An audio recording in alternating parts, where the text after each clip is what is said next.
Куралдуу согуштун курмандыгы болгон эр жүрөк жоокерлердин рухуна таазим. Улуттук музейде жеңиштин 80 жылдыгына арналган аскердик патриоттук акция өттү. Иш-чарага өлкөнүн фронттогу жоокерлеринин урпактары, тыл жумушчулары, куралдуу күчтөрдүн ардагерлери, студенттер катышты. Аскердик оркестр менен улуттук гвардиянын ансамбли көрүүчүлөргө эрдикти, патриоттуулукту чагылдырган чыгармаларды камтыган концерт тартуулашты. Эр ысымы эл эсинде. Бул кечте кайрымдуу муун, курман болгон баатырларына таазим кылышты. Казиза Наурузбаева үчүн өзгөчө күн болду. 90 жаштагы байбичеге атасынын сөөгү коюлган жерден бир уч топурак салтанаттуу түрдө тапшырылды. Согуштан Наурузбай Жуматаевдин дайынсыз жоголду деген кайгылуу кабар келген. Аялы 4 баласы менен жесир калды. Эми 80 жылдан ашуун убакыт өткөндөн кийин анын сөөгү Орусиянын Нижегород облусунун Красная Горка айылындагы бир туугандар көрүстөнүнө коюлганы аныкталды. Әкем менің 1941 жылы 28 шілде. Атам 1941 жылдын тек айынын 28-нде Семей облусу мурунку Жарма районунун военкоматынан согушка аттанган. Андан 3 бурчтуу каттар келип турган. Ал каттар 1 жылга жетпей бүткөн. Апама жазган акыркы катында мени башка ооруканага алып кетейин деп жатат деп жазган экен. Ошентип 1942 жылдын тек айында атамдан кабар келет. Башка ооруканада курман болгон экен. Мен ал кезде болгону 6 жашта элем.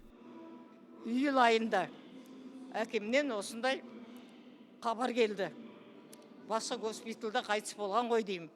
Енді мен онда 6 ғана жас едім. Получаем мы новые данные, поэтому постоянно. Жыл сайын жаңы маалыматтар чыгып өзгөрүп турат. Биздин уюм үй бүлөлүк санжырабызды, жалпы тарыхыбызды талкуулоо максатында согуштан кайтпай калган казакстандык жоокерлер тууралуу ар тараптуу маалымат жыйнап, алардын көмүлгөн жерлерин изилдөө менен алектенет. Канча убакыт өтсө да кайрымдуу муун иш-чараларын токтоткон жок. Өткөн жылы эле 10 миңден ашык арыз түшкөн. Азырынча 4,5 миңге жакынынын сөөгүн таптык. Мы получили, из них более 4,5 тысяч мы смогли найти.